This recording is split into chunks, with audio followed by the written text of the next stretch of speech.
Opiskelutausta ja koulutus on ravintola-alan perustutkinto ja sitten vartiointialan perustutkinto. Se tuli kuvioihin 3 vuotta sitten, mutta siitä ei ole mielessä tutkinto. Vakuutusväen liittoon on liittynyt heti kun tälle alalle tulin. Eli tosiaan se vajaa 3 vuotta. Ja kyllä se oli automaattinen. Sitä ennen olin PAMissa, niin totta kai siihen oman alan liitto, mikä ajaa oman alan asioita eteenpäin.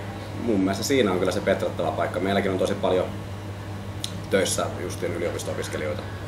Ja niissä on kyllä ollut aikamoinen työ saada niitä liiton jäseniksi. Että siinä on varmasti petrattavaa. Se on totta kai omat ne henkilökohtaiset mielipiteet, mutta myös se, että ei ne... Moni kuuluu, no totta kai se, että kun opiskelijoita, niin kuuluu varmasti ehkä muuhun liittoon sillä aikana, joo. Mutta olen osan saanut tuohon VVL-liittoon kuitenkin niin, että olen ymmärtänyt sen, että kun työskentelet tällä alalla, niin totta kai teidän kannattaa sen alan asioita ajaa eteenpäin ja olla mukana siinä.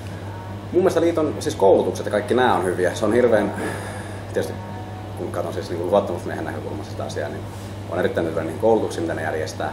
Mutta sitten hirveän huonostihan porukka osallistuu näihin, mitä niin järjestetään liiton jäsenille koulutukseen, esimerkiksi näitä palkkakeskusteluita tai muita. Mutta mä uskon, että se on siitäkin kiinni. Taas tullaan siihen, että jos sinne vaan lähtisi ensin se 1 tai 2 mukaan, niin totta kai sinne lähtisi porukka myös mukana niin sen jälkeen. Että saisi sen liikkeelle, mikä se ikinä se sitten niin on se vipuvarsi, että saisi vedettyä sen porukan siihen mukaan. Sitä mä oon itse yrittänyt sille henkilökohtaisesti nyt rummuttaa, että lähettäisiin niihin ja näin poispäin. Se jää sitten nähtävästi, että se toimii. Mun mielestä on hyvät jäsenedut.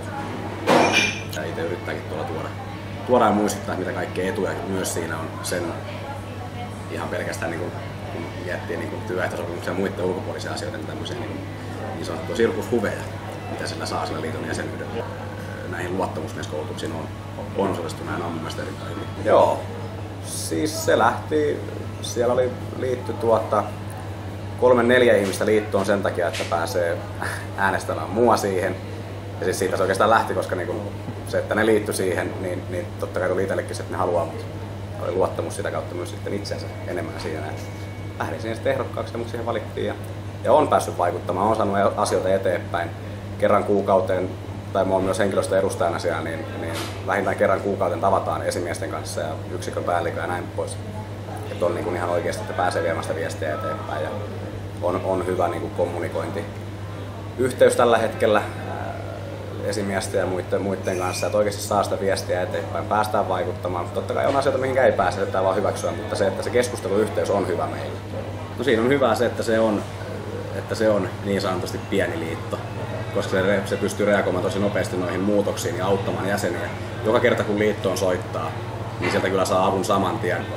No, järjestäytymällä edelleen saadaan enemmän aikaa kuin se, että yksi ihminen taistelee niin sanotusti tuulimyllyä vastaan, että niin yhtä lailla kun työnantaja on järjestäytynyt, niin pitää työntekijöidenkin olla järjestäytynyt, että saadaan, ettei siellä kukaan jyrää toisiaan. Saadaan keskusteluyhteydet ja ennen kaikkea, että yhteistyöllä mennään eteenpäin.